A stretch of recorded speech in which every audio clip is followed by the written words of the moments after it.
Mesdames et messieurs, chers téléspectateurs, merci de votre fidélité à votre émission, à Nouvelle Tendance, choquée pour plaire. Les gens n'aiment pas les gens, ils font semblant d'aimer les gens, mais nous on avance lentement et sûrement. Et nous avançons, comme vous constatez évidemment dans cette émission Farafara qui ne fait plus les choses à moitié, mais on regarde et on vise grand.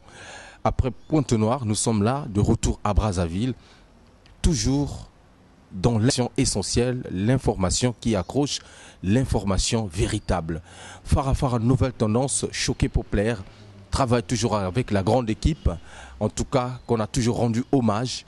Chanel qui fournit derrière la grosse caméra image 3D, Soulistal, le monteur à la double nationalité, Clandu de Bel-Air, le réalisateur français, Christian Ngani, l'homme à battre, c'est évidemment de Chris Pazik, le samouraï. Je n'oublie pas de faire asseoir dans la place Jean-Sosson Icon, Rouli Antuntu, Dakison.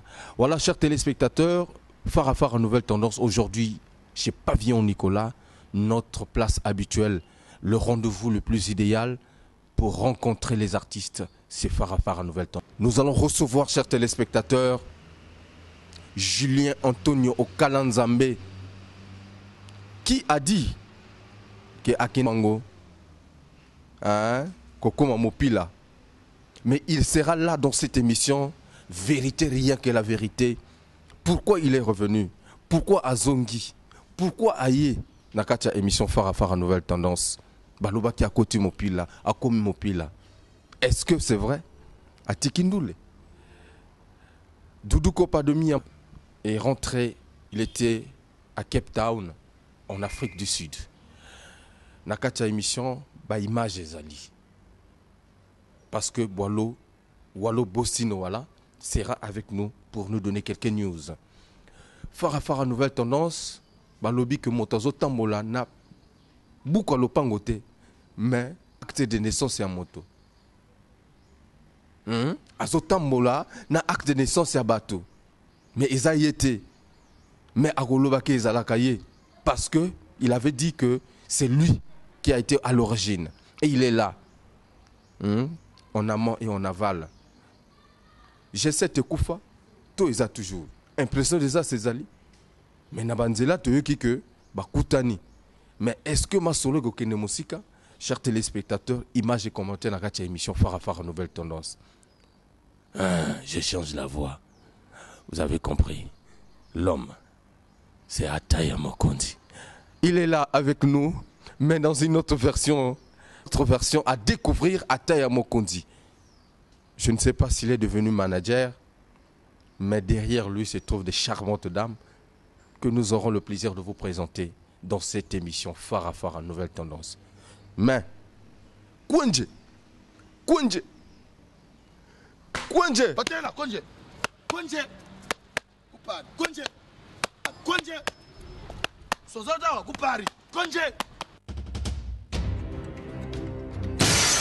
voilà, Kwenje, Koupari. Mais nous sommes ici chez Pavillon Nicolas, au Pavillon Nicolas à Batignolles. Je savons l'aéroport. Mopanzeka Kaokutibiso.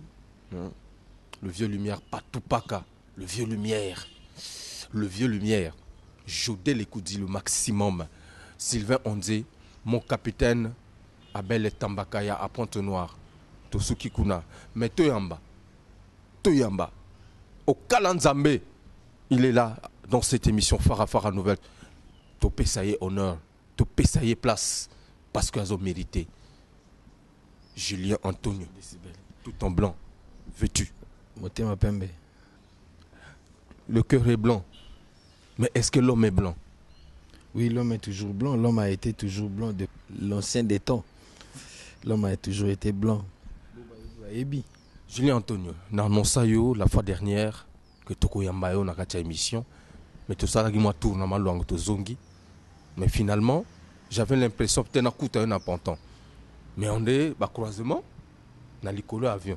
Yo, les kinga na leki, mais na yo se retrouver pe awa. Alors, pourquoi aux zongi alors que Olobaki que en main, ma solo est comme idéologie comme pontant. Ouais, bon, merci pour na obanda na opesa nani na remercier nani Nzambe. Nenga pesinga souffle de vie et belé bazui vraiment opportunité comme Tina Ngonga on a commis OT. Donc on a remercié Nani Yeme Nkolo et puis on a remercié ba parents ngande ba botanga ba tanga na mukili oyo. Dans un esprit il y a bien quoi. Donc papa et maman ngakufa mais père son âme, papa nangazana bomoi. Papa na pesio merci ningo botanga hein kande na zabwe quoi. Ndi bato ba se perdre na parler. Donc vogel pona ozong ça et nous na mutuna na yo. Nazana Pointe Noire Congo ti. Nazana Rwanda ti. Donc Nazana Pointe Noire Congo. Eza ville moko parmi ba ville ya Congo. Donc na y tourne à Brazza. Où y tourne à Brazza. Ouais, na y tourne à Brazza parce que bon, Nazana moi masolomo awa. Si tout va bien, na ko animer quelque part na ba mois d'août. Na ko animer quelque part donc na y ko finaliser ma solongo, na yo solo na grand ngango prêtre wana to solo na y to beta kati. Pour qu'il y ait ba misie baza combien logement na biso za ndenge nini moi séjour na biso moi likonda quoi. Wana musala manager yo moko commis donc partout. Mais c'est ce que je déplore depuis l'ancien des temps que la musique na biso tout ça na Congo awa bato belé ba doit risquer ya osunga biso. Donc tous ça ba frère ebelé ba ninge belé ba tanga le col ba kena musika ba sala management ba aura jamais risque ya soutenir biso na sens nini ba aura jamais risque ya ko manager biso peut-être lingo mona clair yo moko. Non na ina OK leader. Te na ina mona clair ngamo te mais so moni bien na Congo ba groupe tout ba leader tout ba marché na Congo ba zana manager te. Ezaka mutu mo boye abimine di bana mboka azuma cop a Elio. Si c'est bon, beti 4 mini, à ben 10%. Auto yamara donc bazaba manager te, ba porte parole gaga. Ba manager, boyen ba manager awa. Na ebite soko manager boyen magawa, na ebite. Na ebite. Ba groupe tout ya Congo, ba manager bazate. Mais vos journalistes, ba groupe tout ya sefa ezana ba manager te. Parce que ceux-là ba manager, kasi ba groupe ango voyage aka et puis kasi et bimara libana moi mingi ba groupe belé zana ba manager te. Vous comprenez?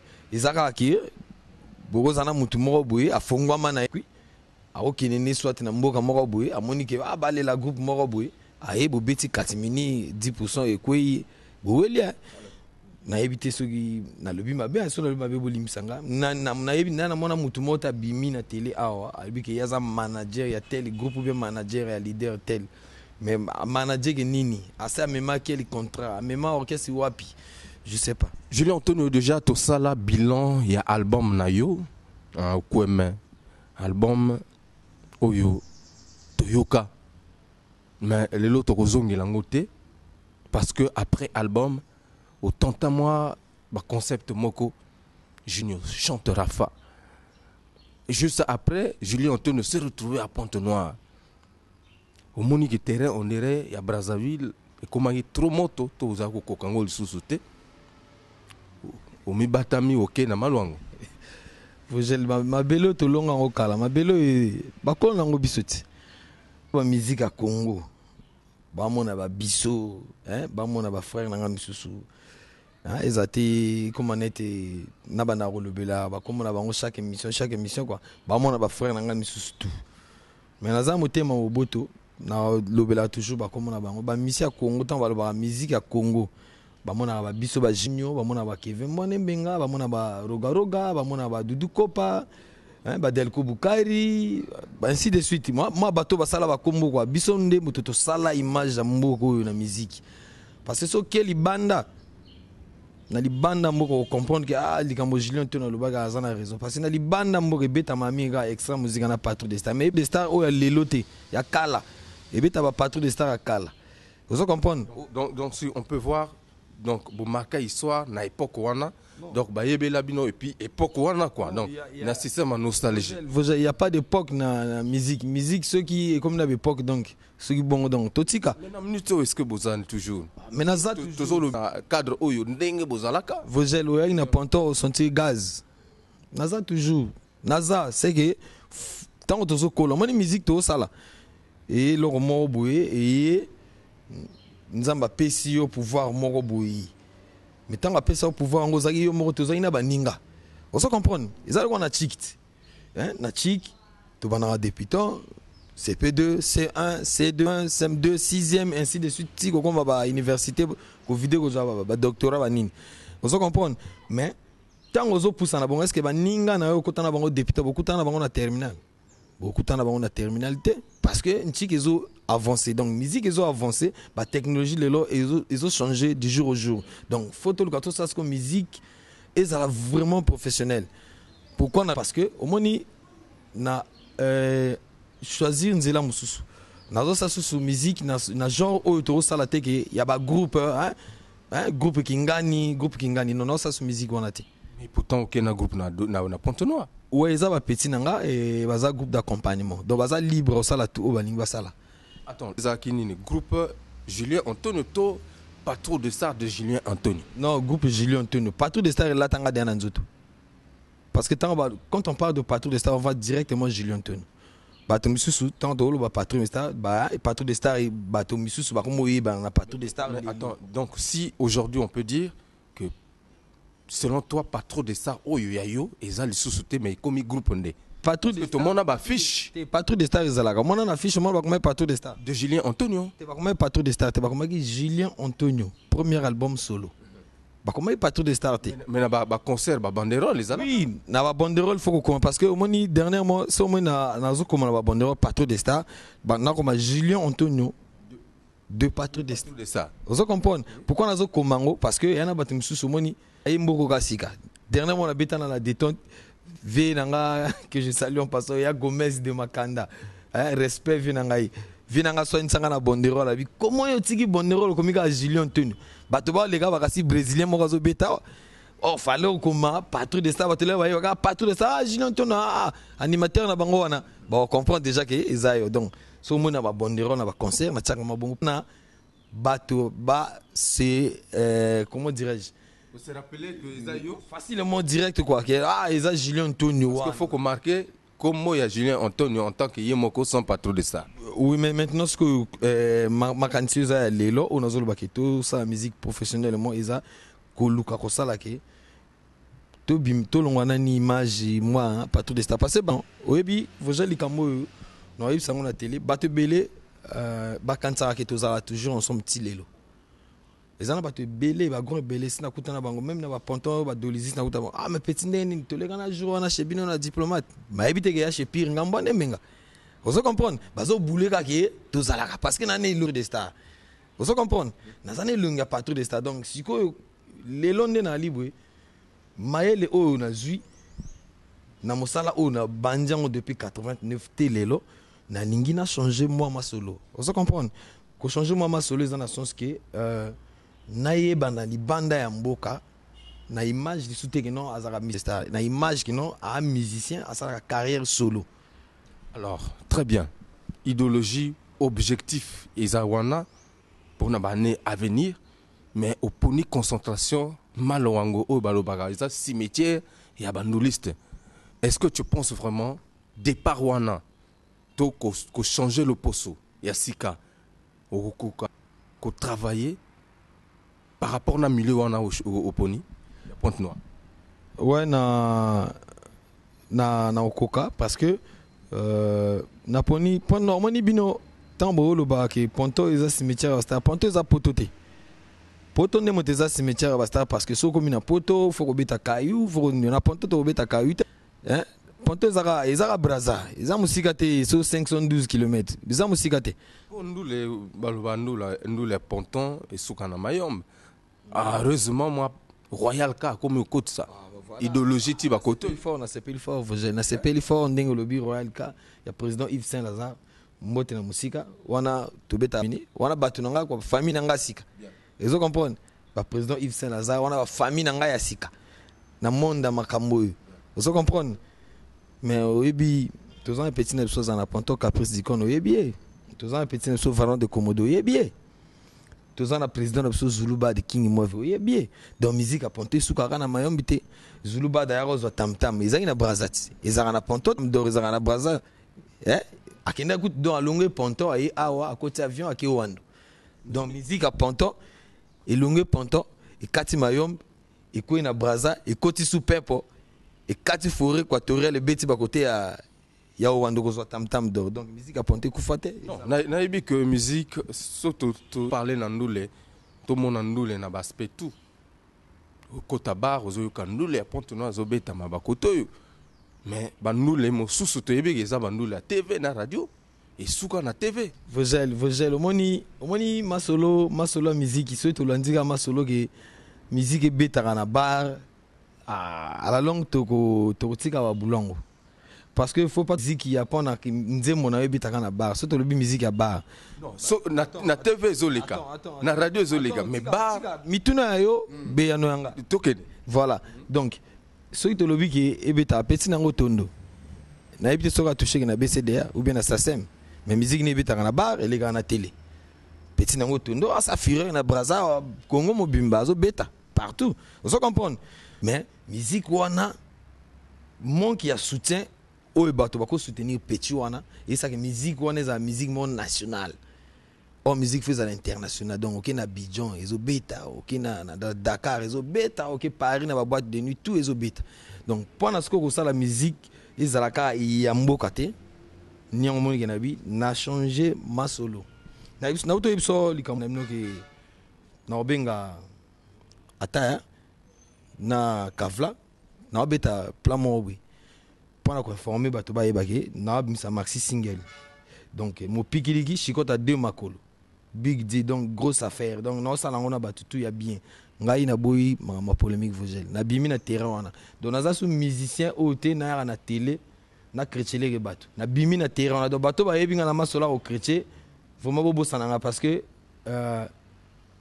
na ina changer masola musique hein faut pas musique na ngeza ya Congo musique na nga faut la partout donc pour la informer de la public toyi mana Kevin Mbane menga toyi mana Dudu Kopa toyi mana Roga et na traverser to beta Robert il y a un système nga ngamuto na même folklore na animation à part venir nga charma na yara nango mais nga motona betango pena na animation donc to beta bord moko boy bila beta na chiluba nga no beta na kimboshi donc to beta ma plan moko boy après ça na mbala moko na kina nga to wando parce que ve Bonaventure ngo bazo fonga la studio mystique no wando donc ça mixage na nga no wando na mastering après na yeka ba chino pe ba komona bango chamuna na bimisi ba CD mais uteka ma mokini mobimba.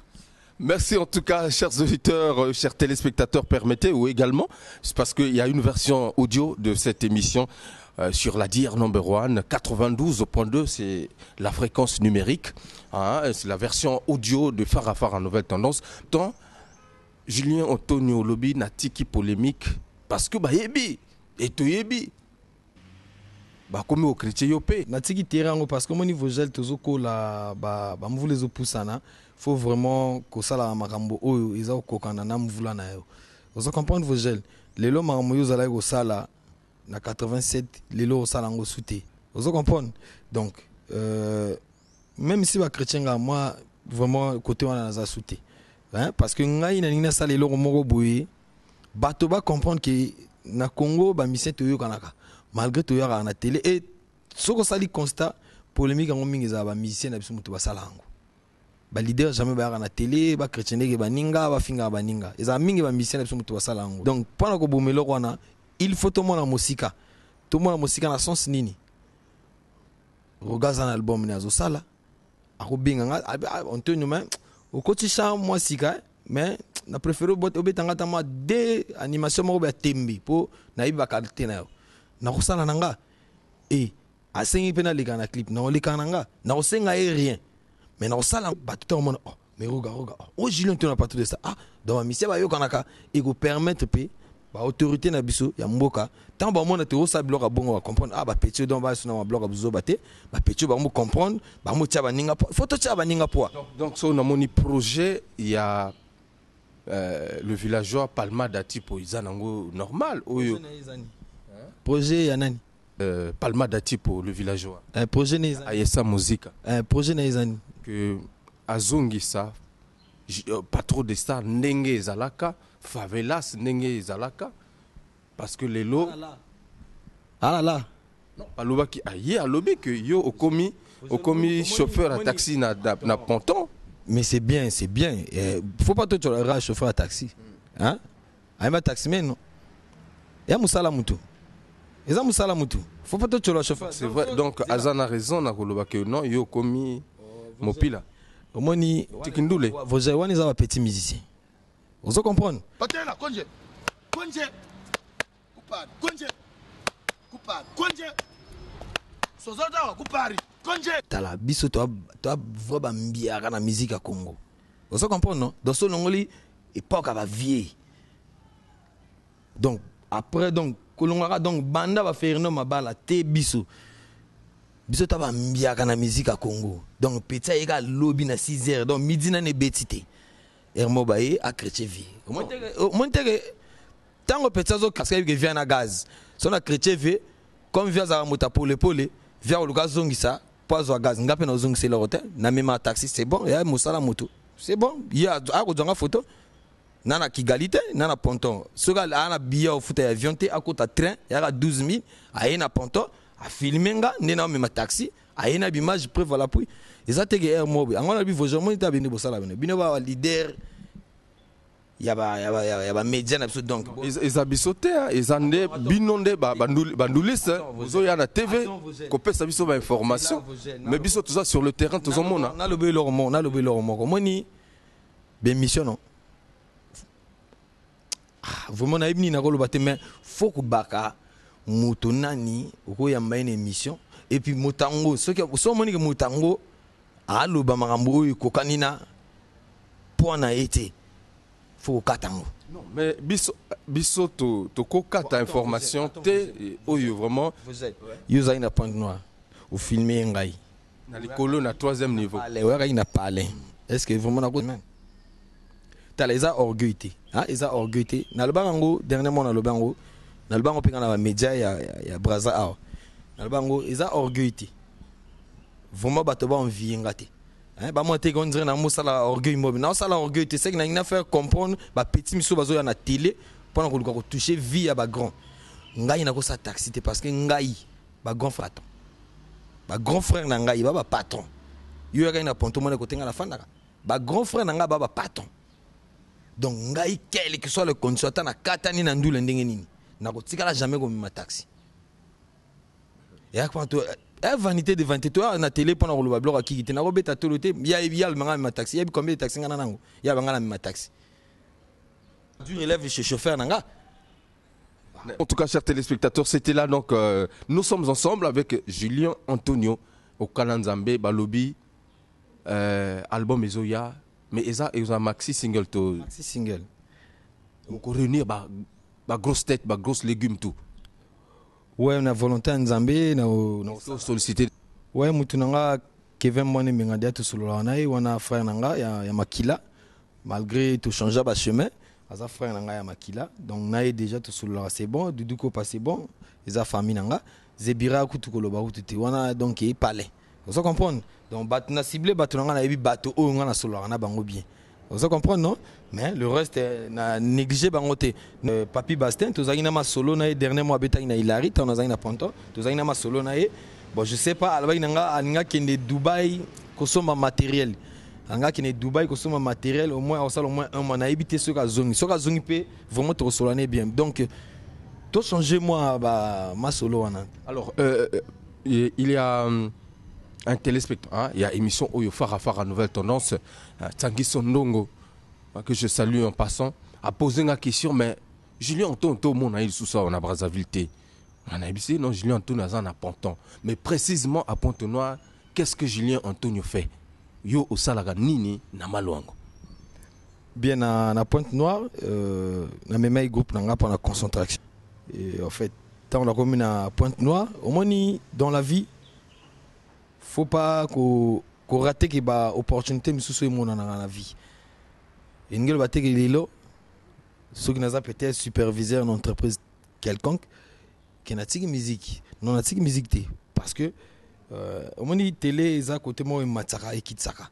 Vous comprenez na Pointe Noire na kinaki concentration pendant qu'on préparer album nanga maxi single nanga na ba petit na souhaité que aucun Pointe Noire pendant ni parce que ba grand frère nanga mingi baza basé kuna donc en l'occurrence il y a Paul Obambi, il y a Alphonse, il y a Jean Bruno, il y a Raymond baza na bloc belé kuna malgré que baza na entreprise na mais baza na bloc belé kuna donc ici faut nga ina kende kuna na kende kozwa moi tâche moko boya ki responsabilité naza la responsable quelque part na entreprise moko quelque part que je tais le nom na kende ko tâche wana tant na comme na point comme ngazo préparer maxi single na ngai awa naza bien naza salaire naza bien naza mamutu eza normal na est-ce que ko ça tena benga ba petit bayaka awa côté nga naza bien na son occuper na bango bien tout préparer loko bien tout bandi moi ba programmation pe awa après nga na kiti braza so na sisi ko sala ba featuring na ba ndeko na nga wana na sali ba clip après na omo luka wa moyen mususu soki okende soki Tchad soki wapi sengaka na kende donc na Pointe Noire naza bien et ezaya ko bomba te donc naza mokonzi quelque part na ibisaki yongo naza mokonzi quelque part dans na yawa au moins pour 2 semaines awa j'espère que le lundi na ozonga nanga déjà donc musique et eza awa na motema vous comprendre mais au moni lelo Vogel ngai de 98 jusqu'à 2005 ou 4 comme ça ou tout ça qui proclamation na constaté que blo mo benya mo na ermo na zonga mo asima na constaté que blo mo on dirait to sengaka vous comprendre to vivre kana o sengaka musique bozo sala bozo se retrouver te mais attends Vogel je sais pas si il y en a monsieur mon au Congo ou ça a touché 5 millions il y a un bon à disque au producteur à PCA il y a yemoko cash na sûreté la musique to sala mingi musique to sala wana eza musique à succès eza musique à l'art parce que c'est eza musique à l'art kasi biso to diana betage to beta betage toi même atana signer un mystique ozo livrer secret ba nous liste non livrer secret taxi na ngal bosso na sommet on a 2010 na mbonga musique pété mbonga matolo na mbonga matolo te na leki ya patron na mbongo lobby que musique tozo sala eza plus ya kosenga mbongo tozo oui attends Vogel et ko bomba na te parce que tant ozo loba bongo ene te oningio exposer nga na likambo moko ko bomba na te yo yebi réalité musique na mboka petit mo ba benga obeta kala mingi te ot yebi combien de bâtons ba te petit wana pana obeta ka ndule sonze mone soki sawa le yebi combien de bâtons ba te petit ngo patela konje konje sozota wa kupari konje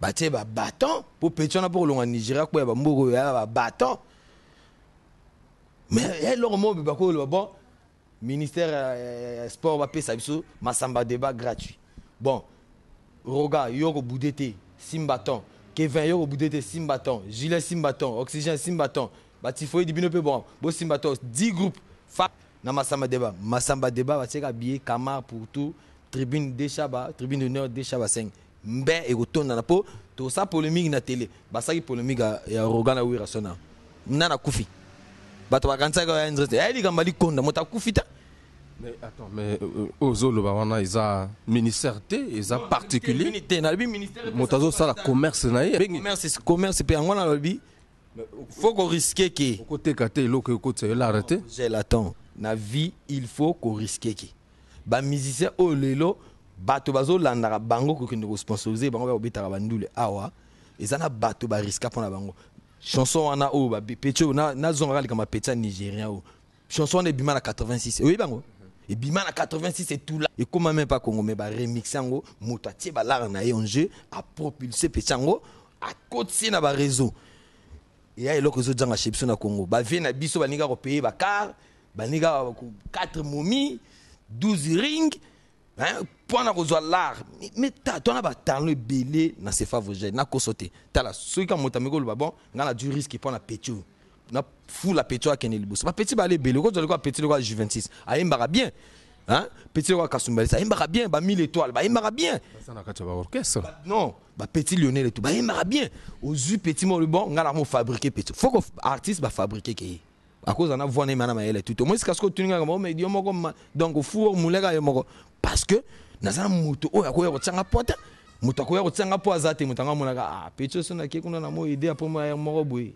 et comme ma 200 000 ou 500 000 ozomona biso ba congolais to na esprit na mais il faut vraiment to tikango il faut to yeba ndenge nini artiste ba fabriquer ke yi même si e mombongo na boy na ngate na ebige vient nga beta trace na hein systématique moi likonde ko ta po plein na top ozo comprendre non ya ndenge na ya mombongo mais na kati ya mombongo au moins d'abord risque me souvenir bendaka via beta d'abord risque mobe a memi mngulu pa ba misien mikini vous comprenez ya ba risque mais nini pe ko zanga ke via lo pipo na simba groupe oyo na poussa groupe liboso akosala ngo parce que ana la vous comprenez souci na ngeza ne wana souci na ngeza ke ba vie na biso boulot na biso parce que so ba reconnaître boulot na biso te ils a vraiment mawa parce que romona compagnie ya président RDC les gars quel mission Congo que yemba kuna Julien Antonio na katayote mais j'aimerais quand même marque réunion na bino la réunion ya cam bino nde moto fo bo telemela masolo na biso donc na média bolobi bon minute bana mboka ba négliger ba prêtre ba soutenir bango te na minute biso beto beta sous ba clip ba to musuti. Alors Julien Antonio, tu penses que nous ne plaidons pas la cause des artistes? Tant que tu Sabino micro, c'est qu'on vous donne de l'espace pour vous exprimer et on tire boulet rouge sur nos autorités puisque tout le monde a rappelé. On a rangoté, hein? On a rangoté pour moi. Oui, puis, il y a un souffle, j'attends un gazole, un grand risqueur. Au moins, il y a un gazole, il y a un ngaï. Balobi, Congo, pays émergent. Hein, deux comme ça. Avant 2025, on a une star internationale grave. Parce que nous apprenons à tout. Nous apprenons à tout. Donc, on se prépare déjà. Nous avons une décision. Mon ami Kevin Mbandembe. Nous avons raison. Nous avons une décision. Parce que tout le monde a poète. Artiste a bundaye moko, artiste a kendo signé contrat moko, artiste kopa concert moko. Et misiko ngilo bani. Mais ce que to kena boîte bo beta banze monanga. So to kena bar bo bina banze monanga. Mais ce que bo tianga poate poane. Kopa concert ngamoko, kopa ya voyage ngamoko. Mais ala matin. Très bien. Alors on va marquer une pause quand même, c'est important, on a longuement parlé. Faut ça image. Image na yo ya ponton. Oui. Na Njasi. Na beta na Njasi. Dommage na kindagi na Masabi na Kabinda. Naki obeta et misa mindono kuna ba mbilo ya bongolais yobika bongolais so ba etcheke donc ya mobe désordre donc ça désordre na concert vraiment na filmé l'image mais ils qui vraiment propreté pendant l'examen à télé mais na oti comme image on a beta na Njasi comme information ali qui na beta chaque dimanche na Itoro système bato ba Itoro na matende je viens na livre hein il y a Frédéric Ndomba ve livre le PDG de Top Service na beta kuna chaque dimanche na répétera na parler pour ba mission ba vandara parler mo bango tout nga vana na d'autres na yaka chez bango chaque soir tu répéter na biso normal to kata musique té mais na bombe bino ka album boza vraiment de cité album o fongola moi le o bato na mboka o ba otika ma motema mais parce que bato awa balingi moninga yaka ko lela chez yo trop balingi ko sunga moninga té olingi ka ke moninga tonge tani ya terminal bosa portail na gardien ya le bon le chef d'or encore Yohane Sengo mais pendant le bagage non moi la main indé ma instrument ngwana se produit au moins chaque dimanche pour que on moi quelque chose et pour ça que le bosso balingi bongote mais il faut aussi ça blorona. Merci en tout cas Julien Antonio d'être passé dans cette émission, c'est une interpellation pour vous qui nous suivez, vous qui nous regardez, vous qui doutez encore de cette musique qui vous fait danser d'ailleurs même ceux qui à lobby touye na ba bureau na bino bokangi hein bokangi garde robengi bato ba ye chez yo mais yebisa bango ba ya kambala sima nazana ba numéro na bango oh patela konje konje sozota wa kupari konje mbwa makongo hein rogaruga yembelia mais landa Julien Antonio na malwango place oyo azobeta mikolo yo Julien Antonio tu repars quand naba déjà na ozonga le bit dans le lot dimanche le na ozonga nanga ozonga ouais fona zonga parce que mosali zozelanga naza quand même chef na gotika place ngana te omoni ki tanga ba grand frère basale linga confiance, il faut pas décevoir un peu grand frère nangai. Il y a un exemple, oui, l'homme qui a fonctionnaire à l'État, arana mobilette. Oui, bon, il veste pas. Taboulé à l'égard du gouverneur de la ville. Vous comprenez? Lobby Gozala. Nous sommes même honorables. Pour na ba boulot on a déjà.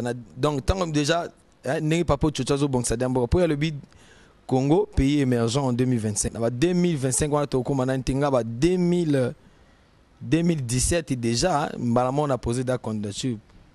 Merci beaucoup en tout cas. Nous sommes la décision, nous sommes en tembe. Nakati émission Fara Fara Nouvelle Pavillon Nicolas. Voici Julien Antonio. Spectacle live.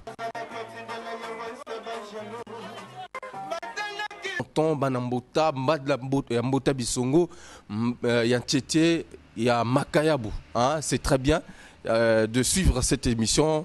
Je vous adore et pourquoi pas également les amis de Kin. Alors, comme au clôturé, définitivement, on a Julien Antonio qui a fait donc l'insigne honneur de nous de passer donc dans cette émission. Voilà. Alors, Julien, Mikolo, on a montré que c'est vrai, aux Olobela, trop qui patent. Apparemment, comme au Tikanoule, est-ce que ce n'est pas une façon au déclasser bateau, au déclasser Ndoulé? Parce que Yébélio comme artiste, est-ce que ce n'est pas une façon aussi de dénoncer la musique congolaise ne marche pas? Vaut mieux peut-être au Lukaba chemin, Moussoussou, pour survivre. Le président Contel avait fait aussi une remarque. Comment Julien Kolega la TV, on le que non, mais la musique à Congo, ils ont foutatté, c'est normal. Dans la place, dans la poste, dans la moussous, on a travaillé. Bon, mais on est à ma cantine, on est à ma cantine, à frère, à grand, ils ont ma cantine, n'engi à canti, n'en a quoi que c'est réponse t, sauf que Tokobunda toujours, mais rendez-vous n'a papa, parce que Soki, to sopi boule, au Sutuka, au Tikeli Banana, rien. Nda côté. Hein? Nda côté. Ata Jakarta. Pourquoi on a le bon? Parce que musique, tout ça là, ils en ont bien. Ils en ont bien parce que les bateaux bien en ont bar. Vous comprenez? Il faut un beau cannabiso. Ba bon ça biso makambo tout ba condition tout y a bien ou permettre biso to vivre vraiment bien à art na biso parce que so moni bien on moni tala to masquer qui maramuté hein to masquer qui maramuté ngai nazo sala qui patron te mais ngai nazo lobande ngai na yo binga tanaka na émission na loba vérité ngai na répondre au ko sabatute. Il y a des missions qui sont à bateau, non, il y a des gens qui sont à bateau. Il y a des gens qui sont à bateau, non, il y a des gens qui sont à qui patron, na salango kala. Hein, na salango kala, ba ninga nga ba ebi capacité na ngai. Nga na zo orchestre mobima nga mo na memango kintele, tant to na ba mema orchestre mobima kintele. Na sala maki orchestre, na les sera 18 personnes chaque jour tongo midi pourquoi? Déplacement ko longa kintele ko yakaka awa mamu tout, ko louer ba groupe d'instruments nga. Na salango mais na beta tout le temps donc nga ki patron nga na leka patron na ko beta tout le temps et là tama déjà on a le baba ninga ba yebi ba ningo ba fana nga ba sala musique nga ba yebi ki o leka ba prêtre donc il est temps na époque wana ba loba que voilà oh non karashika so ndini na duki sala ba ni voilà donc ba époque wana voilà au chauffeur mabe na chauffeur fort et na zo continuer au chauffer chauffer-t-il le loi oh na zo continuer au chauffer. Quel président il y a orchestre na Brazzaville à sa mémoire orchestre il n'a pas frère na imora mango ponta futa ba billet avion quel président Julien Antonio mais na tout nyot yeb sanga ya ga sogi yo brasserie mo bengi mino kuna bokoti ngulu pana pepo bo mati o téléphone mo ba bimisi yango sika kuna bikara madia ba bengi mino bokoti ngulu pana pepo so se peut ba joga na bango train bango na lubi ngasko na ba petit na ba ya na traiter ba na pepo ba pe ma danger yo mo mona pe ko tenga la pe ma danger tenga bongo isenga ke wana izo la sasko ba capacité nga ba grona ba bi non petio yo artiste ça c'est vrai faut te tenir ba contrôle bien nyango ke ba contrôle bien donc là la ka bien ma mo ventilo ya te la manzari ba ni donc danger donc et là on senga pona na succès parce que nous a temps ebelé pona na si émission za ka ngamo côté ils a biso na baninga donc pona na osenga na ba vie na biso o bazana l'art ceux qui bolingi bo soutenir ba petit na ndenga bien ya teke misa ishi yo pese 200 000 t soutenir na ndenga bien petit on a quel projet on a groupe oui on a projet nini yakanga na projet na yo petit ina projet mon projet parce que faut parce que là moi to père faute na ba viana parfois peut faute na ba viana parce que biso moko pe tel monde zala aller oye chez Vogel lelo atio 200 000 lobi oye lisusu o moteka ba bayo o faut oye kana moi li kambo concrète oyi na projet non vient na kota studio c'est ngai 2 millions mais ngala kozwa moins 750 000 oyi uzanga ngana ve soko tsanga ta partie na contact 3 portes ba vie na sala studio etant ba aider yo pe au salipe studio au CDCP studio oye pe na produit ba vie oui petit conscient de quoi lelo mon indi na sala ki album ezali a grand frère na nga moto a aider ngai donc grand frère na nga petit ningi musique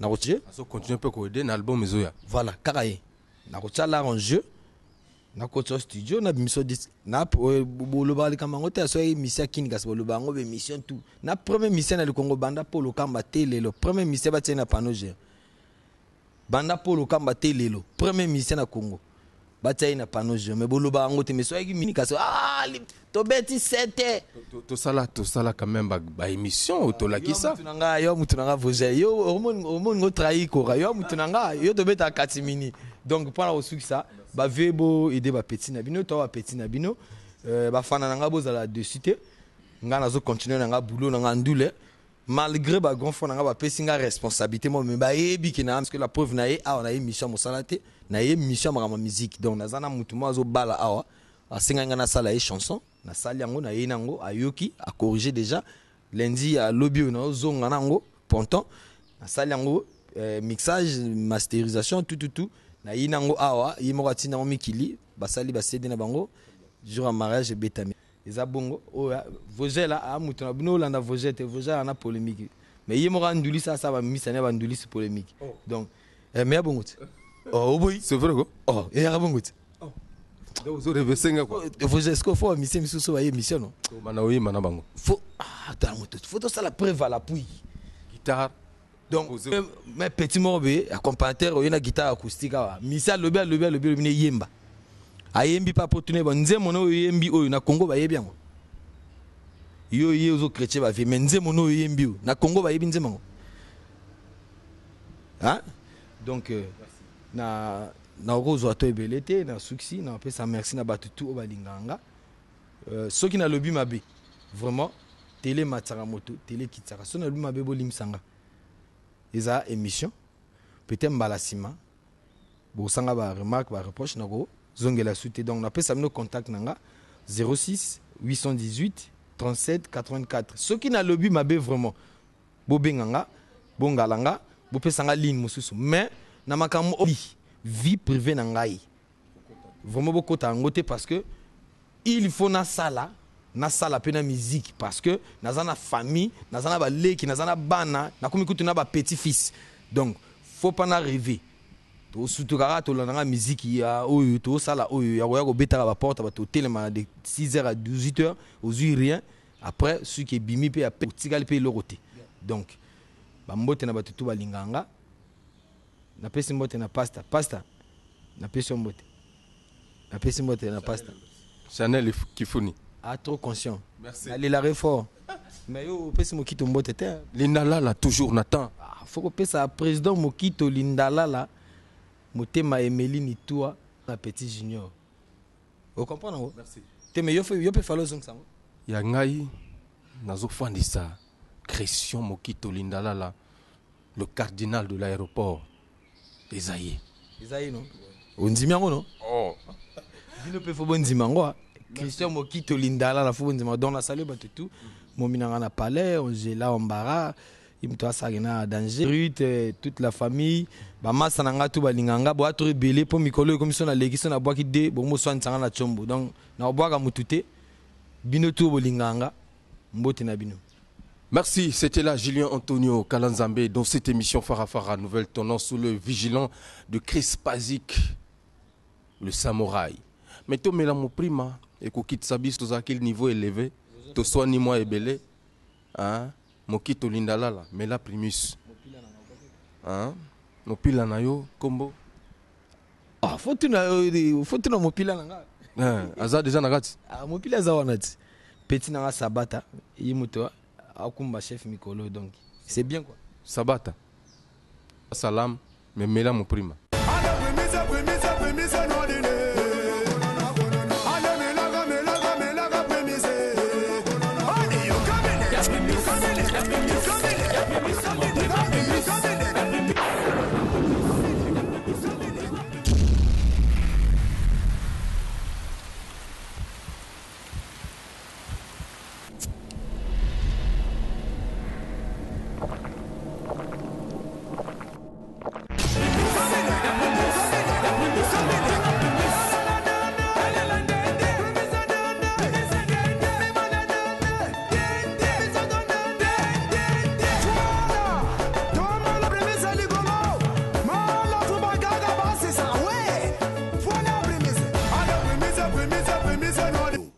Voilà, mesdames et messieurs, chers téléspectateurs, merci encore de votre fidélité. C'était là donc une petite pause, mais dans la Primus, puisque Primus est le sponsor de cette émission Farafara, Nouvelle Tendance. Vous avez compris que le décor a changé.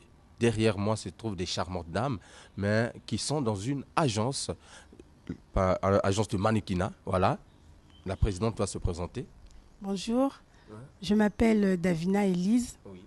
Et nous sommes tous là, ce sont des mannequins de l'agence d'Élise. L'agence d'Élise. Oui, d'Élise. Vous êtes basé à Brazzaville, à Pointe-Noire? À Brazzaville. Nous sommes à Brazzaville. Et dans quel quartier? Bon, pour l'instant, nous sommes à Bakongo. Nous répétons à Bakongo, à Sony-la-Boutonsi, le centre culturel. Alors, c'est très bien parce que lorsqu'on voit un peu ce décor exceptionnel de belles dames, ça fait longtemps que vous êtes dans le mannequinat? Oui, c'est depuis 2009. Qu'est-ce que vous avez déjà fait dans le passé? J'ai participé à des défilés de mode. Et ensuite, c'est tout, quoi. Et concrètement, vous êtes quoi? Vous faites quoi? Vous êtes modéliste, styliste ou... Je suis modéliste, mannequin aussi. Oui. Alors, aujourd'hui, vous êtes là dans cette émission Farafara Nouvelle Tendance, qui est une porte ouverte. Quel est le message que vous voulez faire passer à tous les téléspectateurs qui nous regardent maintenant? J'aimerais dire qu'il faut croire aussi en la mode africaine ici au Congo, qu'il existe aussi beaucoup de stylistes, modélistes qui peuvent faire beaucoup de choses, qu'elles soient grandes ou petites ou vieilles, ça dépend. Donc j'aimerais les encourager ce genre de choses. Et donc, vous avez une représentation, un défilé de mode dans les jours à venir? Oui, nous avons déjà organisé un défilé de mode. Nous l'avons organisé le 12 mai. Et donc là, on a encore un autre projet. C'est pour le mois d'août. Oui. Le mois d'août, ça sera où? Au Parlement, si tout va bien. Si tout va bien. Donc vous êtes encore en négociation? Oui, nous sommes dans les démarches en fait. Dans les démarches.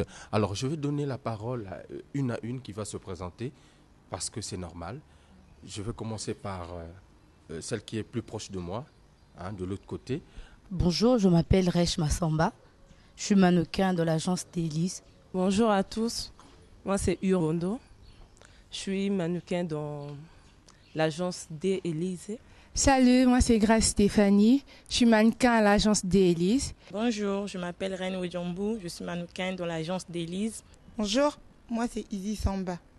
Je fais partie de la maison d'Élise. Merci en tout cas, vous avez compris, chacune d'elles s'est présentée dans cette émission Farafara Nouvelle Tendance. Et je veux dire que nous sommes là pour accompagner les bonnes actions, les bonnes œuvres. Et l'agence d'Élise, c'est ça, est représentée par un échantillon. Je veux dire c'est un échantillon puisque les autres ne sont pas venus. Oui. Vous êtes combien? Nous sommes 11. 11. Oui. Et c'est donc l'organisatrice qui arrive à gérer tout ce monde. Et comment tu fais?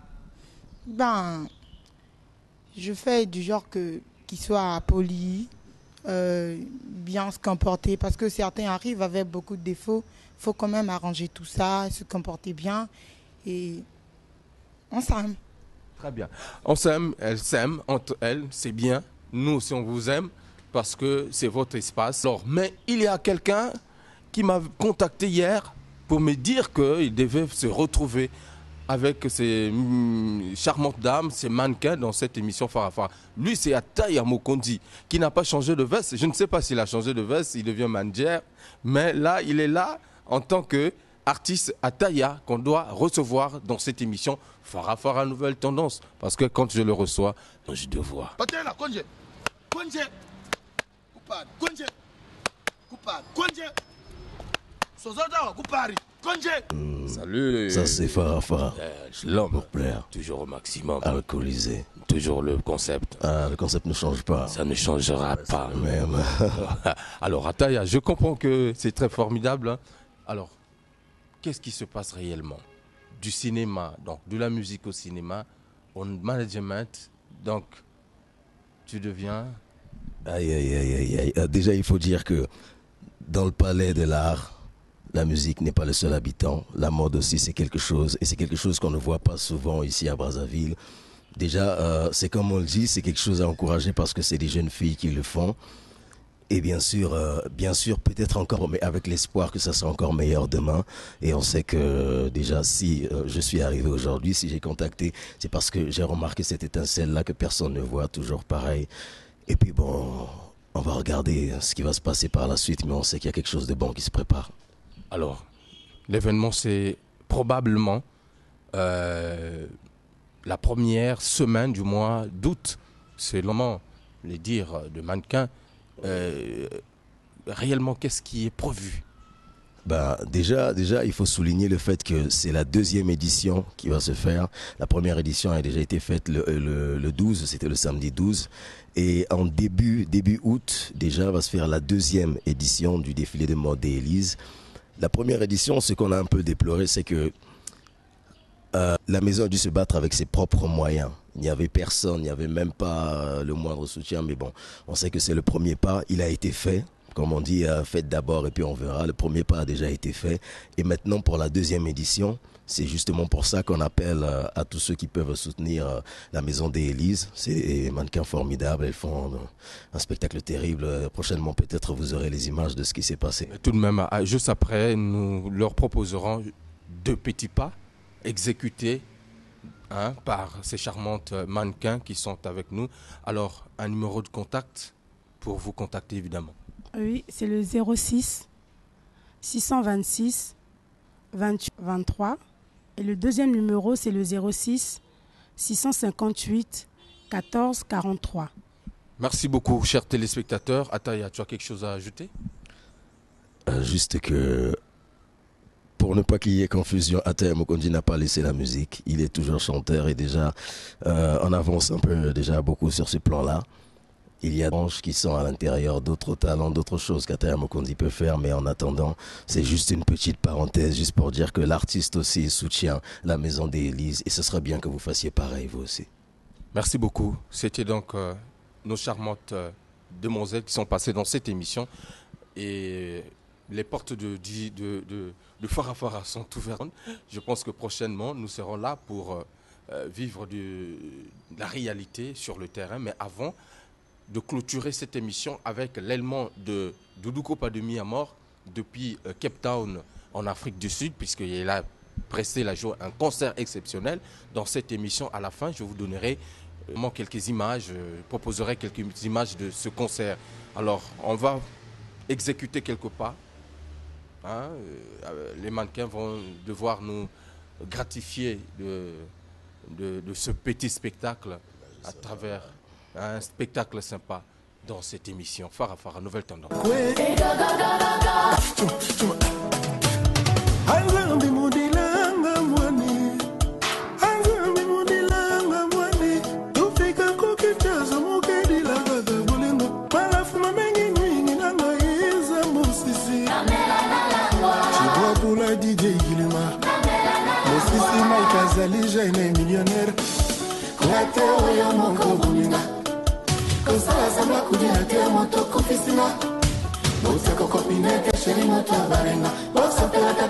Voilà, c'était là une petite démonstration. Vous avez certainement aimé, chers téléspectateurs, une façon de vous dire qu'au Congo-Brazzaville, il y a des talents, mais à qui on peut faire aussi très attention, puisqu'elles sont là, elles méritent d'être propulsés sur le devant de la scène. Il y avait un peu de moyens, c'est l'occasion de les soutenir. Alors peut-être un dernier message pour tout ce qui nous... Si je t'ai posé la question de savoir si tu étais styliste et modéliste, peut-être que je vois la confection qui a fait ça. C'est moi, je dessine mes modèles, donc je les fais toute seule en fait. Oui. Et donc on peut facilement vous contacter pour des modèles par exemple. Oui, très bien. Et facilement, donc le numéro est ouvert. Oui, le numéro est opérationnel. Très opérationnel, tu peux le répéter pour les téléspectateurs. C'est le 06 626 28 23. Merci beaucoup. C'était là donc les mannequins qui sont passés dans cette émission Phare à Phare à Nouvelle Tendance. Je vous ai promis un élément de Doudou Kopa de Miamor. Image.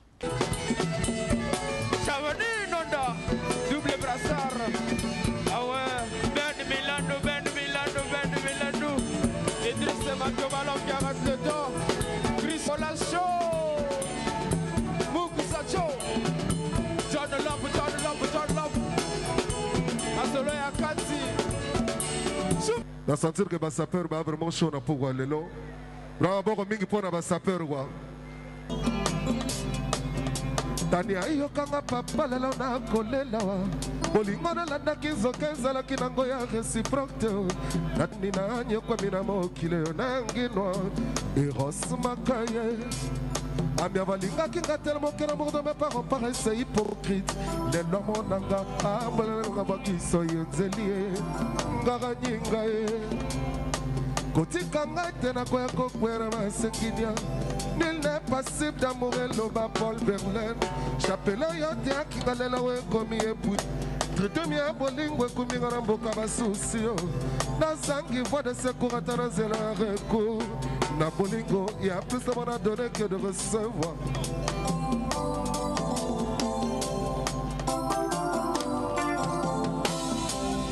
Bako salaka tembonga na maya kopoi. Bako tsaka pete ma fufu na mbogwa nyongo. Isa motema we pa bolingo ezali. Awambu kesha foda jambo libwango e. Zela nini na mate. Pona mona ya wotindo e. Je m'appelle Doudou Kopa Miamor. Ils ont la rabouille.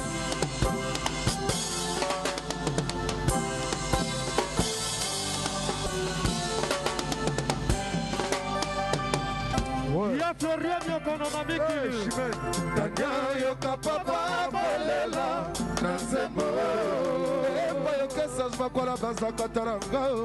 Est-ce qu'il est si doux qui muscule te rend si bien l'amour Bobosana moto bolingana ki utavo mwana si facilement. Mesdames et messieurs, chers téléspectateurs, je vous ai annoncé dans cette émission que nous allons recevoir Wallo Bossino avec les éléments de Doudou Kopa de Miamor. Alors Wallo, n'est-ce pas à Cape Town? Non, les gars est grave, Afrique du Sud, Cape Town. Les gars est vraiment bien, vraiment leur recette un plaisir parce que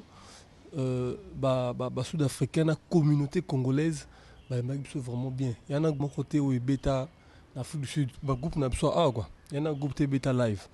C'est vraiment tout quand tu bêta live na salle monnaie tout ça les plein. Du moment où on a image vraiment ça fait plaisir pour bailler c'est vraiment bien mais ça marque bien dans Cape Town. Alors mais son amoni bien de Miamor DVD bimi donc comme déjà commercial. Non, t'es. Oh ils a tu Elliot. T'as après ça tu as moi image déjà mais le reste on a le bon et après quoi. Bah congolais bah juger le boss pas moi ndenge m'a ça la magi. Alors Nembo Komaki est-ce que Bouzakin peut-être n'a doute est-ce que musique du moins album na buno évolution et zo yokana déjà na ba côté on a. Tu me ça na aussi la musique toi musicien Doudou Kopa artiste mon nene. À ça bouka terrain vont na lelo donc inquiétude de cause à la tête. Tu barak makambo qui est bien. Burkina Riga 2 nini bo beti playback to bo beti live. Non, to beti live ba image ezali. Yana ba mission sous tout là dans mon groupe. Ba relation na bisoté ba comment dans l'Afrique du Sud. Donc comme bien là qu'il y a deux personnes, tu préférer to beti en live ba accompagner biso quoi. Alors na niveau ya toujours kabino sous-souté qu'est-ce qui se passe? Tu y kalatin? Moi yona président boyi kalaté. Mais ça va tirer là go travailler co fret parce que na muto maquillé sili.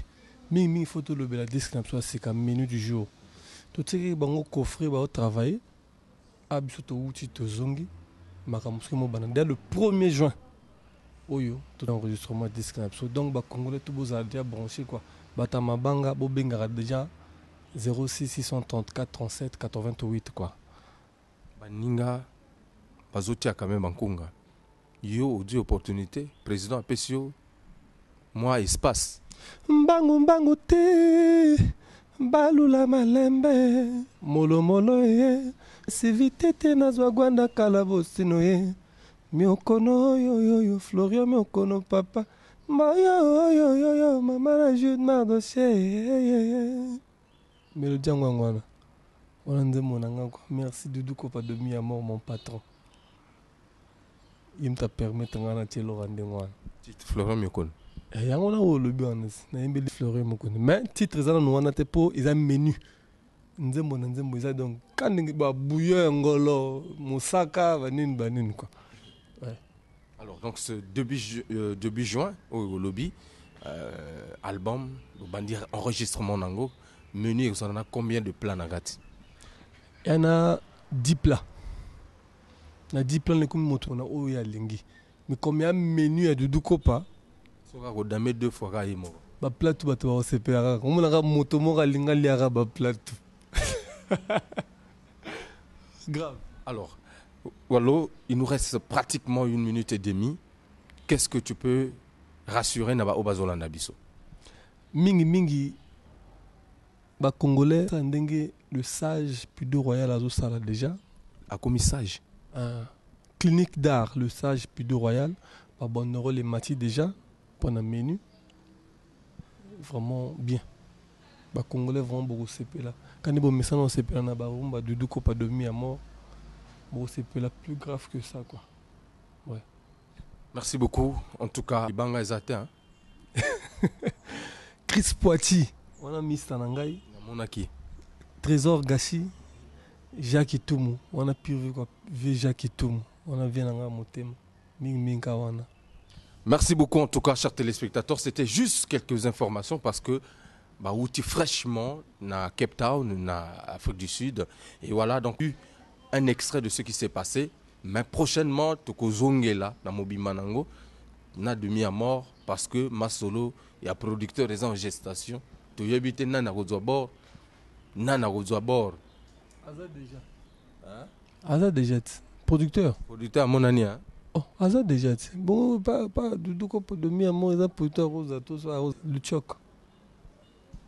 À suivre dans cette émission. Merci, chers téléspectateurs, de nous avoir suivis. Merci à Chanel Kifouni qui était derrière la grosse caméra. Merci également à Soulista, le monteur à la double nationalité, Christian Ingani, l'homme à battre, toujours au maximum. Merci à tous ceux qui sont passés dans cette émission.